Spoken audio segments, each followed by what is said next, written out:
Hello friends, स्वागत है आपका मेरे YouTube चैनल हिंदी कानूनी जानकारी में। आज हम बात करेंगे सीआरपीसी की धारा 26 के बारे में। यदि आप सीआरपीसी से रिलेटेड पिछली धाराओं का अध्ययन करना चाहते हैं तो आप यहां पर क्लिक करें। आप आई बटन पर क्लिक करेंगे तो यहां से आपको सीआरपीसी के पिछले वीडियो मिल जाएंगे। हम बात करते हैं सीआरपीसी की धारा 26। ये कहती है न्यायालय जिनके द्वारा अपराध विचारणीय हैं।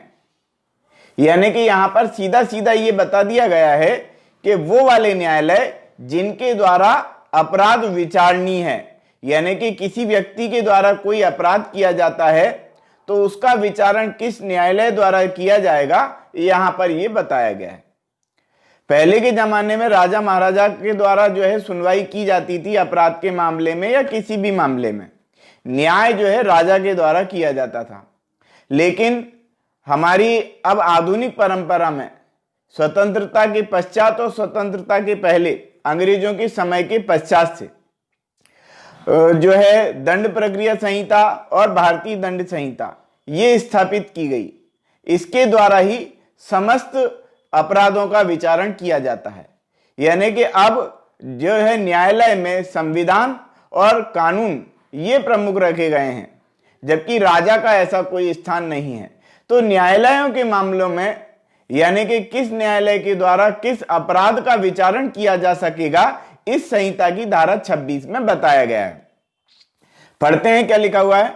इस संहिता के अन्य उपबंधों के अधीन रहते हुए, यानी कि ये जो संहिता है, संहिता यानी कि दंड प्रक्रिया संहिता 1973 जो है, इसके अधीन रहते हुए इसके अंदर दिए गए सारे उपबंध जो दिए गए हैं उनके अधीन रहते हुए पॉइंट नंबर का भारतीय दंड संहिता के अधीन किसी अपराध का विचारण, यानी कि यहां पर यह बताया गया कि भारतीय दंड संहिता के अधीन किसी अपराध का विचारण पॉइंट नंबर का में बताया गया। पॉइंट नंबर खा में बताया गया कि किसी अन्य विधि के अधीन, किसी अन्य कानून के अधीन अपराध का विचारण। तो हम सबसे पहले पढ़ते हैं भारतीय दंड संहिता के अधीन किसी अपराध का विचारण किस प्रकार से किया जाएगा और कौन करेगा। कौन से न्यायालय को अधिकारिता होगी जो भारतीय दंड संहिता में दिए गए उपबंधों के अधीन अपराध का विचारण कर सकेगा। तो यहां पर सबसे पहले दिया गया उच्च न्यायालय द्वारा किया जाएगा, यानी कि उच्च न्यायालय उसका विचारण कर सकता है भारतीय दंड संहिता के अधीन जो अपराध किए गए हैं। पॉइंट नंबर 2 में बताया गया कि सेशन न्यायालय द्वारा किया जा सकता है। सेशन न्यायालय के बारे में हमने पिछली धाराओं में पढ़ लिया है। सेशन न्यायालय यानी कि प्रत्येक जिले में एक सेशन न्यायालय स्थापित किया जाएगा। ये जो है इस मतलब दंड प्रक्रिया संहिता में ये इसकी व्यवस्था भी दी गई है। तो पहला पॉइंट, उच्च न्यायालय द्वारा उस अपराध का विचारण किया जा सकता है जो भारतीय दंड संहिता में उपबंधित है। पॉइंट नंबर 2 में बताया गया कि सेशन न्यायालय द्वारा ऐसे अपराध का विचारण किया जा सकता है जो भारतीय दंड संहिता में उल्लेखित है। पॉइंट नंबर 3 में बताया गया कि किसी अन्य ऐसे न्यायालय द्वारा किया जा सकता है जिसके द्वारा उसका विचारणीय होना प्रथम अनुसूची में दर्शित किया गया है। मैं आपको ये बता दूं कि प्रथम अनुसूची की जो हम बात करें तो दंड प्रक्रिया संहिता में एक अनुसूची बनाई गई है, एक लिस्ट तैयार की गई है। उस लिस्ट में जो है पूरे कॉलम बताए गए हैं और उसमें यह बता दिया गया है कि यदि भारतीय दंड संहिता में कोई अपराध किया जाता है तो उसका जो उपबंध है, यानी कि धारा 109 से लगा करके और धारा 511 तक में जितने भी अपराध दिए गए हैं उन अपराधों के विषय में दंड देने का अधिकार किस न्यायालय को होगा, इसके लिए एक प्रथम अनुसूची तैयार की गई है।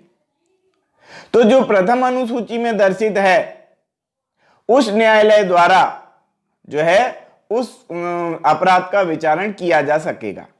तो यहां पर बताया गया क्या कि भारतीय दंड संहिता में यदि कोई व्यक्ति भारतीय दंड संहिता में उल्लेखित किसी अपराध को करता है तो उसका विचारण जो है उच्च न्यायालय द्वारा किया जा सकता है, सेशन न्यायालय द्वारा किया जा सकता है, या इस संहिता में उल्लेखित जो प्रथम अनुसूची है उस प्रथम अनुसूची के कॉलम नंबर 6 में, कॉलम नंबर 6 में जो है ये बता दिया गया है कि कौन से अपराध के लिए कौन सा न्यायालय उसका विचारण कर सकेगा। तो प्रथम अनुसूची में उल्लेखित न्यायालय द्वारा किया जाएगा।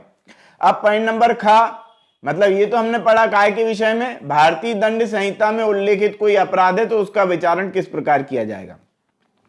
अब हम पढ़ रहे हैं किसी अन्य विधि के अधीन, यानी कि और कोई कानून है, भारतीय दंड संहिता के अतिरिक्त यदि और भी कोई कानून है तो उस कानून के अधीन यदि कोई अपराध का विचारण किया जाना है तो फिर कैसे किया जाएगा। यदि वो किसी अन्य विधि में, भारतीय दंड संहिता में नहीं है, वो तो किसी दूसरी विधि में, किसी दूसरे कानून में जो है दंड अपराध किया गया है। मान लेते हैं कि जैसे घरेलू हिंसा से महिलाओं का संरक्षण अधिनियम है, अब इसमें इसके अंतर्गत कोई अपराध किया गया है तो उसका विचारण किस प्रकार से किया जाएगा।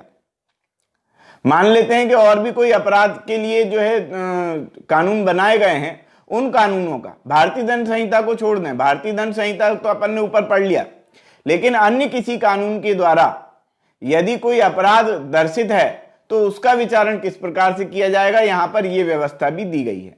तो जब उस अपराध में इस संहिता इस निमित्त कोई न्यायालय उल्लेखित है, यानी कि वो जो कानून है, मान लेते हैं कि जो हमने बात की ना घरेलू हिंसा से महिलाओं का संरक्षण अधिनियम, अब मान लेते हैं इसके अंतर्गत कोई अपराध किया गया है तो पहले तो ये देखा जाएगा कि घरेलू हिंसा से महिलाओं का संरक्षण अधिनियम के अंतर्गत कोई अपराध के न्यायालय की कोई व्यवस्था की गई है क्या। यदि उस कानून में यदि ये व्यवस्था की गई है कि ये अपराध जो है इस न्यायालय के द्वारा विचारणीय है तो फिर तो क्या होगा कि उस न्यायालय के द्वारा विचारणीय माना जाएगा जो उस विधि में दिया है, उस कानून में दिया है। लेकिन यदि उस कानून में, उस विधि में, उस विधि की पुस्तक में यदि न्यायालय की व्यवस्था नहीं दी गई है तब उस न्यायालय द्वारा किया जाएगा जब कोई न्यायालय उस प्रकार यदि उल्लेखित नहीं है, मतलब कि उस कानून में, उस कानून की किताब में यदि न्यायालय की व्यवस्था नहीं दी गई है तो फिर वो उच्च न्यायालय द्वारा किया जा सकता है विचारण, अपराध का विचारण, या फिर किसी अन्य ऐसे न्यायालय द्वारा किया जा सकता है जिसके द्वारा विचारणीय होना प्रथम अनुसूची में दर्शित किया गया है। वही प्रथम अनुसूची जिसकी हमने बात की।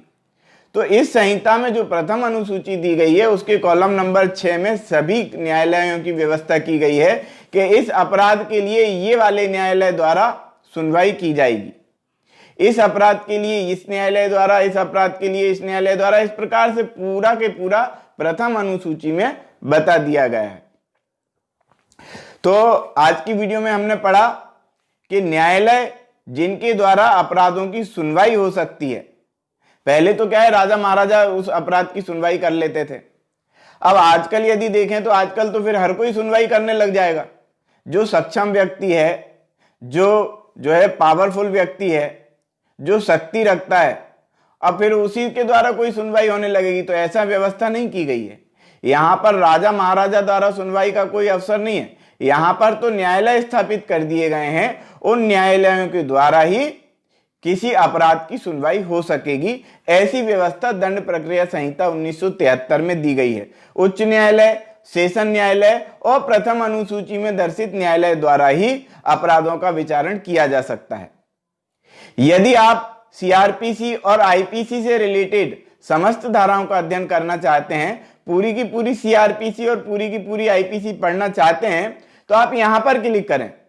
यहां पर आपको समस्त वीडियो मिल जाएंगे, यानी कि आई बटन पर यदि आप क्लिक करेंगे तो आपको जो है सीआरपीसी और आईपीसी दोनों मिल जाएंगे। तो आज की वीडियो में इतना ही। वीडियो यदि आपको पसंद आया हो तो वीडियो को लाइक करें, शेयर करें, कमेंट्स करें, और यदि आपने हमारे चैनल को सब्सक्राइब नहीं किया है तो चैनल को सब्सक्राइब कर लें, बेल आइकॉन प्रेस कर दें ताकि अगली वीडियो का नोटिफिकेशन भी आपको तुरंत मिल सके। ये वीडियो देखने के लिए बहुत बहुत धन्यवाद।